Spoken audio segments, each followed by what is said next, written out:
வியாசர் உள்ளிட்ட பல்வேறு முனிவர்கள் தவம் செய்த இடம் என்பதால் மகாதவபுரம் என அழைக்கப்பட்டு பின்னர் அதுவே மாதவரம் என மருவியது.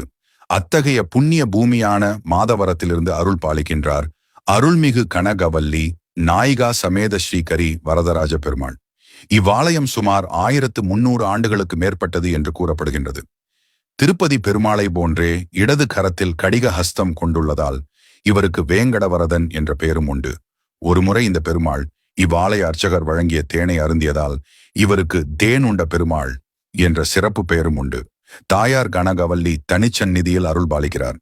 3 நிலை ராஜகோபுரத்துடன் விளங்கும் இக்கோவிலில் முன்பகுதியில் சுமார் 20 அடி உயர ஆஞ்சநேயர் பக்தர்களுக்கு அருள் பாலிக்கின்றார். இவ்வாலய உற்சவர் சிலை முஸ்லிம் மன்னர்களின் படையெடுப்பின் பொழுது அவர்களுக்கு பயந்து ஒளித்து வைப்பதற்காக கிணற்றில் போடப்பட்டதாம். பின்னர் இந்த உற்சவர் சிலைகள் சுமார் 50 ஆண்டுகளுக்கு முன்பு கிணறு தோண்டும் போது கண்டெடுக்கப்பட்டதாம். காஞ்சிபுரம் சென்று வரதராஜ பெருமாளை தரிசிக்க முடியாதவர்களுக்காக 2ஆம் நந்திவர்ம பல்லவ அரசனால் இவ்வாலயம் கட்டப்பட்டதாக கூறப்படுகிறது. திருமண தடை நீங்க புத்திரபாக்கியம் பெற இந்த கனகவல்லி தாயார் அருள் புரிகிறார். தொடர்ச்சியாக 12 வெள்ளிக்கிழமைகளில் காலை வேளையில் நீராஞ்சன தீபம் ஏற்றி மஞ்சள் மாலை சாற்றி வழிபடுபவர்களுக்கு திருமணம், குழந்தை பேறு போன்றவை வாய்க்கிறது. அதேபோல பேச்சுத்திறன் இல்லாத குழந்தைகளுக்கு பேச்சுத்திறன் ஏற்படுத்தியும் காணாமல் போன குழந்தை திரும்ப கிடைக்கச் செய்தும் அதிசயம் நிகழ்த்தியுள்ளார் இந்த இறைவன். மனம் முறுக்கி வழிபடுவோருக்கு 21 நாளில் வேண்டுதல் நிறைவேறுகிறது.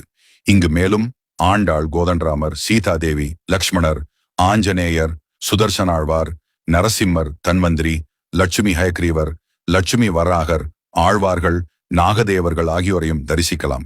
இந்த ஆலயம் தினமும் காலை 7 மணி முதல் 10:30 மணி வரையிலும், மாலை 5:30 மணி முதல் இரவு 8:30 மணி வரையிலும் திறந்திருக்கும். இவ்வாலயத்தின் அனைத்து கடவுள்களின் திருவுருவமும் காண்போர் மனதை கொள்ளை கொள்ளும் வகையில் அமைந்துள்ளது. இவ்வாலயம் அருமந்தை டு செங்குன்றம் சாலையில் மாதவரம் பேருந்து நிலையம் அருகில் பெருமாள் கோயில் தெருவில் அமைந்துள்ளது. நீங்களும் இந்த ஆலயத்திற்கு சென்று தரிசித்து வாருங்கள்.